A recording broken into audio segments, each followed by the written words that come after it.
Assalamualaikum warahmatullahi wabarakatuh. Salam sejahtera bagi kita semua.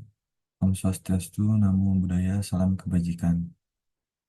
Perkenalkan, nama saya Muhammad Rifki Ardiansyah dengan NIM 21320110113, mahasiswa Fakultas Hukum semester 7 Universitas Muhammadiyah Sukabumi. Pada kesempatan kali ini, saya akan menjelaskan terkait sejarah kekayaan intelektual yang dimana ini bertujuan untuk memenuhi ujian tengah semester mata kuliah Hak Kekayaan Intelektual dengan dosen pengampu Ibu Eriska Dwi Ginalita Putri SHMH.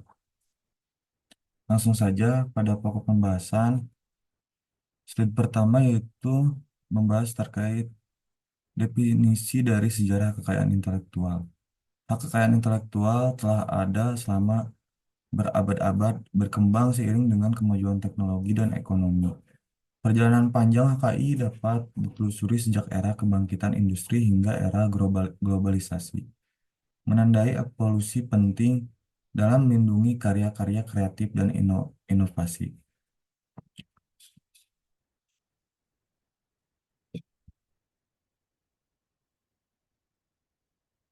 Selanjutnya yaitu dimulai dari era kebangkitan industri pada tahun 1400 sampai 1800. Yang pertama yaitu States of Monopolies tahun 1623. Tahun 1500-an, kerajaan Inggris mulai menerapkan aturan-aturan paten. Puncaknya pada tahun 1623, lahirlah States of Monopolies, hukum paten pertama di Inggris. Yang kedua yaitu Undang-Undang Paten Amerika Serikat pada tahun 1791. Di Amerika Serikat, Undang-Undang Paten pertama kali disahkan pada tahun 1791, menandai awalnya perlindungan hukum untuk inovasi di negara tersebut. Yang ketiga yaitu Konvensi Paris. Pada tahun 1883, pada tataran internasional, Konvensi Paris tahun 1883 menjadi tonggak sejarah pertama dalam mengatur HKI. Konvensi ini membahas paten, merek dagang, dan desain. Yang terakhir yaitu Konvensi Bern. Pada tahun 1886, Konvensi Bern ini fokus pada perlindungan hak cipta atau copyright, melengkapi pengaturan HKI di tingkat internasional. Kemudian slide selanjutnya yaitu terkait pembentukan WIPO. Konvensi Bern dan Paris mendorong pembentukan The United International Bureau for the Protection of Intellectual Property, yang kemudian dikenal sebagai World Intellectual Property Organization, WIPO. WIPO organisasi tingkat internasional di bawah PBB, khusus untuk menangani masalah-masalah terkait HKI. Kemudian masuk pada era tahun 1900 sebelum kemerdekaan. Pada poin pertama yaitu terkait putaran Uruguay. Pada tahun 1986 sampai 1994, perundingan di Uruguay menghasilkan putaran Uruguay, membahas tarif dan perdagangan dunia atau yang bisa kita singkat yaitu GATT.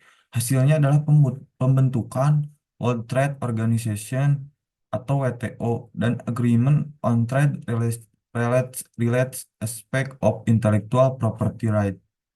Yang kedua yaitu ratifikasi TRIP. Pada tahun 1994, Indonesia meratifikasi persetujuan WTO Agreement on Trade Relates Aspect of Intellectual Property Right atau TRIP melalui Undang-Undang Nomor 7 tahun 1994.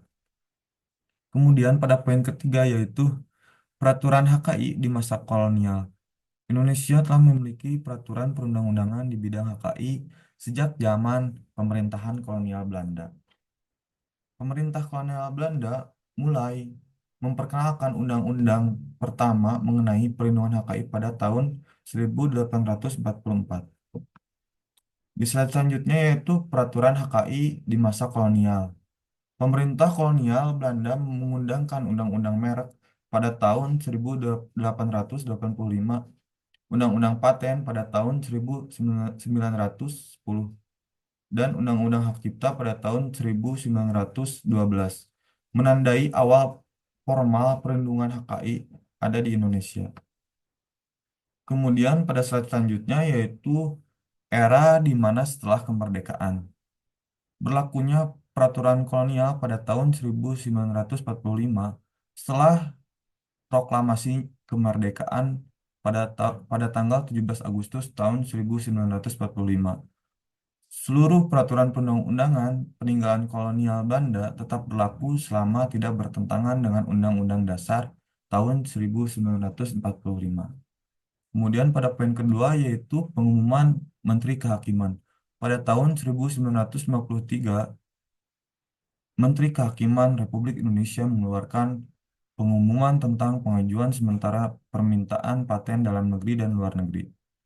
Kemudian Undang-Undang Nomor 21 Tahun 1961 tentang merek. Undang-undang ini, undang-undang ini di Indonesia yang pertama kali di bidang HKI disahkan pada tanggal 11 Oktober tahun 1961, yaitu Undang-Undang Nomor 21 tahun 1961 tentang merek perusahaan dan merek perniagaan atau Undang-Undang Merek tahun 1961. Kemudian pada poin keempat yaitu ada ratifikasi Konvensi Paris pada tahun 1979. Indonesia meratifikasi Konvensi Paris pada tanggal 10 Mei pada tahun 1979 berdasarkan keputusan Presiden nomor 24 tahun 1979. Kemudian pada poin terakhir yaitu Undang-Undang nomor 6 tahun 1982 tentang hak cipta. Pemerintah mengesahkan Undang-Undang Nomor 6 Tahun 1982 tentang Hak Cipta pada tanggal 12 April tahun 1982 menggantikan Undang-Undang Hak Cipta peninggalan Belanda. Kemudian di sini yaitu era Tim Kepres 34. Di sini terdapat beberapa jenis HKI dan juga peraturan perundang-undangan yang ada pada tahun itu. Ada hak cipta dan juga paten, merek, varietas tanaman, rahasia dagang, dan desain industri, dan juga desain tata letak sirkuit terpadu.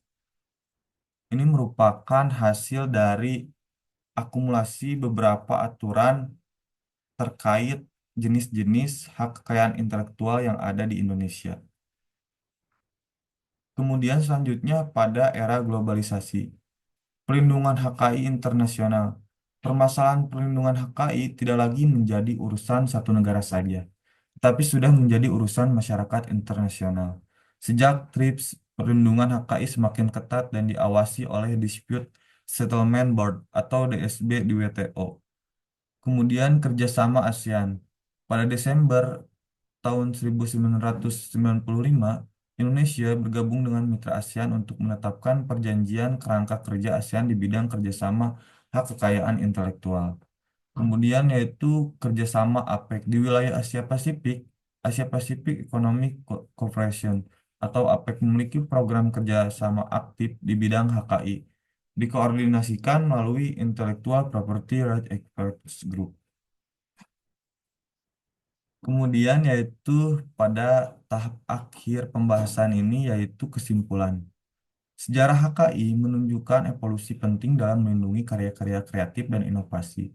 Dari era kebangkitan industri hingga era globalisasi, hak kekayaan intelektual terus berkembang dan memainkan peran-peran penting dalam mendorong kemajuan ekonomi dan sosial.